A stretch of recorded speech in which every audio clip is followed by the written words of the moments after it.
ఉంటుంది. Yes, it is a policy of this government. మేము infrastructure build చేయాలి.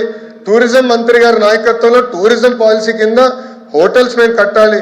ఎందుకంటే అధ్యక్ష, మేము నేను IPL మ్యాచ్ జరిగినప్పుడు వెళ్ళా, అక్కడ ఒక ఫీడ్బ్యాక్ వచ్చింది, ఇక్కడ హోటల్స్ లేవు, ఉండాలంటే మాకు హోటల్స్ లేవని వాళ్ళు కూడా ఫీడ్బ్యాక్ ఇచ్చారు. హోటల్స్ కూడా కట్టాలి, కన్వెన్షన్ సెంటర్ కట్టాలి, ఒక ఎకో సిస్టమ్ ఏర్పాటు చేయాలి. అధ్యక్ష 1994 నుంచి 2004 మధ్యలో కూడా ఆనాటి ముఖ్యమంత్రి చంద్రబాబు నాయుడు గారు అతి తక్కువ ధరలో ఆనాడు హైదరాబాద్లో భూములు కేటాయించారు. కనుకనే ISB హైదరాబాద్లో ఉంది, మైక్రోసాఫ్ట్ హైదరాబాద్లో ఉంది, ఇన్ఫోసిస్ హైదరాబాద్లో ఉంది, TCS హైదరాబాద్లో ఉంది. అట్లా అనేక పరిశ్రమలు వచ్చి ఈరోజు ఒక GCC క్యాపిటల్ అయిందంటే దానికి కావాల్సిన మొత్తం ఎకో సిస్టమ్ కట్టాం అధ్యక్ష. ఇది దాంట్లో భాగంగా ఎకో సిస్టమ్ బిల్డింగ్ అనేది చాలా చాలా అవసరం. ఎకో సిస్టమ్ లో హోటల్స్ రావాలి, హాస్పిటల్స్ రావాలి, సోషల్ ఎకో సిస్టమ్ క్రియేట్ చేయాలి, కంపెనీకి వాక్ టు వర్క్ క్రియేట్ చేయాలి అధ్యక్ష. ఈ మొత్తం ఎకో సిస్టమ్ క్రియేట్ చేసడానికి మేము కష్టపడుతున్నాం అధ్యక్ష. మంత్రి గారు అదే అధ్యక్ష. అమ్మా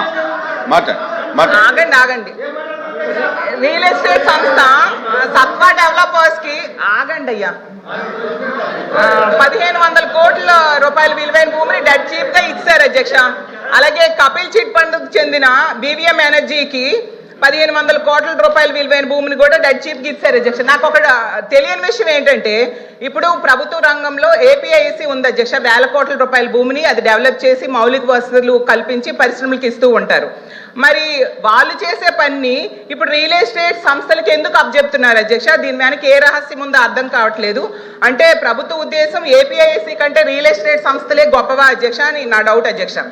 అలాగే భూ కేటాయింపులు అన్నీ ఒకే విధంగా ఉండాలి, ఒకే ధరలకి ఇస్తే బాగుంటుంది అధ్యక్ష. లేకపోతే ఇంకా విలువైన భూములు అయితే వేలం వేసి ఇవ్వచ్చు అధ్యక్ష.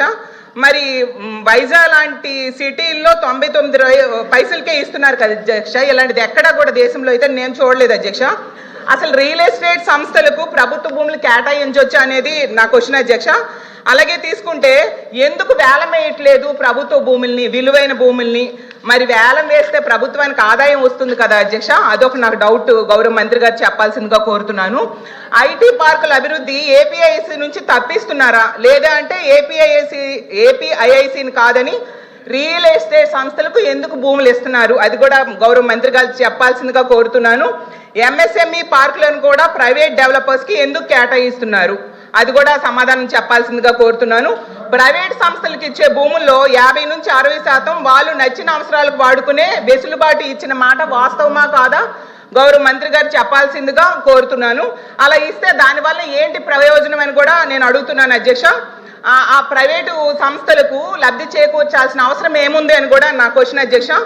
అసలు బెంగళూరు, హైదరాబాదు లాంటి నగరాల్లో బహిరంగ మార్కెట్లో స్థలాలు కొని రియల్ ఎస్టేట్ వ్యాపారం చేసే సత్వాకి విశాఖలో ఎందుకు ఎకరం 1.5 కేటాయించారో కూడా గౌరవ మంత్రి గారు చెప్పాల్సిందిగా కోరుతున్నాను అధ్యక్ష.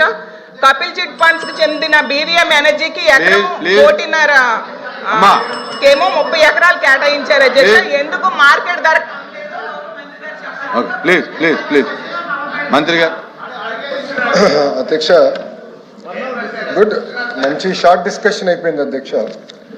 99 పైసలకి మీరు ఎందుకు భూమి ఇస్తున్నారని సభ్యులు నన్ను ప్రశ్నించారు అధ్యక్ష. It is the policy of the government. దాని కారణం కూడా ఏంటంటే అధ్యక్ష, వెస్ట్ బెంగాల్లో మీరు చూస్తే ఆనాడు టాటా వాళ్ళు నానో ఫ్యాక్టరీ పెట్టేదానికి వెళ్ళారు అధ్యక్ష. రతన్ టాటా గారు వెళ్తే ఆనాటి పాలకులు ఆ ప్రాజెక్ట్ని తరిమేశారు అధ్యక్ష. నరేంద్ర మోడీ గారు, గౌరవ ప్రధానమంత్రి నరేంద్ర మోడీ గారు, ఆయన గౌరవ ముఖ్యమంత్రిగా గుజరాత్ ముఖ్యమంత్రిగా ఉన్నప్పుడు అధ్యక్ష, టాటా సన్స్ ఆనాడు రతన్ టాటా గారికి అప్పుడు వాట్సాప్ కొట్టలేదు అధ్యక్ష, SMS ద్వారా పెట్టి మీకు 99 పైసలకి నేను మొత్తం భూమి ఇచ్చడానికి సిద్ధంగా ఉన్నాను, మీరు రాండి గుజరాత్కి అని ఆయన కోరితే వాళ్ళు గుజరాత్కి ఆ ఫ్యాక్టరీ తీసుకెళ్లారు అధ్యక్ష. మొత్తం ఎకో సిస్టమ్ అనేది ఏర్పడింది అధ్యక్ష. అది ఆదర్శంగా తీసుకుని IT ఎకో సిస్టమ్ మన విశాఖపట్నాన్ని ఒక IT క్యాపిటల్గా రూపుదిద్దించాలనేది మేము ఒక నిర్ణయం తీసుకున్నాం. ఒక ప్లాన్ ప్రకారం మేము ముందలు తీసుకెళ్తున్నాం. ఇక్కడ ఏంటంటే అధ్యక్ష, మొత్తం ఎకో సిస్టమ్ అనేది ఏర్పాటు చేయాలి అధ్యక్ష. ఏపీఐఏసీలు ఐటీ భవనాలు కట్టలేదు అధ్యక్ష, ఎప్పుడు కట్టలేదు. This only one and only building అధ్యక్ష, అది మిలీనియం టవర్స్ అని ఒకే ఒక బిల్డింగ్ కట్టారు. అది ఆల్రెడీ లీజ్కి ఇచ్చాం అధ్యక్ష. లీజ్ పైన వచ్చే ఆదాయం చాలా తక్కువ అధ్యక్ష. మనం పెట్టే డబ్బులకి వచ్చే లీజ్ ఇన్కమ్ మనం బేరీ చేసుకుంటే పర్సంటేజ్ చాలా తక్కువ ఉంటుంది కనుక ల్యాండ్ డెవలప్మెంట్కి ఇస్తేనే బెటర్ అనేది ప్రభుత్వం ఒక పాలసీ తీసుకుని చేస్తాం జరిగింది అధ్యక్ష. మూడోది అధ్యక్ష, మేడం గారు అడిగారు, నేను మేడం గారిని సూటిగా ప్రశ్నించాలనుకుంటున్నాను అధ్యక్ష. మా ప్రభుత్వానికి అయితే పిల్లలకు ఉద్యోగాలు కల్పించే లక్ష్యంతో మేము పనిచేస్తాం. గవర్నమెంట్కి ₹2 ఆదాయం తగ్గినా పర్వాలేదు, ఇచ్చిన హామీ 20 లక్షల ఉద్యోగాలు మేము కల్పిస్తాం. That is our policy. లేదు మీకు ఆదాయం ఎక్కువ కావాలని పాలసీ మీకుంటే అది మీ పాలసీ. మా ప్రభుత్వం పాలసీ అయితే ఉద్యోగాల కల్పన అనేది ప్రభుత్వం పాలసీ అధ్యక్ష. అధ్యక్ష ఇంకోటి అధ్యక్ష, ఎంఎస్ఎంఈ పార్క్స్ గురించి ప్రశ్నించారు అధ్యక్ష. అధ్యక్ష 175 నియోజకవర్గాలు ఎంఎస్ఎంఈ పార్క్స్ ఏర్పాటు చేయాలనేది ప్రభుత్వం నిర్ణయం తీసుకుంది. అక్కడ లోకల్గా భూములు మనం తీసుకుంటున్నాం, డెవలప్మెంట్ మొత్తం ఎకో సిస్టమ్ క్రియేట్ చేస్తున్నాం అధ్యక్ష.